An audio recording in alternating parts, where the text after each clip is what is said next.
pag-asa. Matapos ang bakasyon, heto na naman tayo. Sinturon ay higpitan, mga bagay ihanda, papunta sa paralan ng ating minamahal.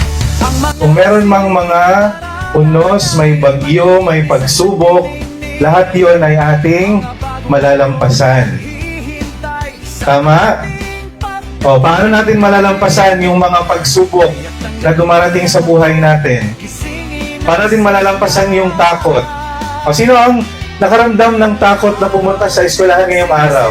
Nalampasan natin yon at nandito tayo ngayon. No?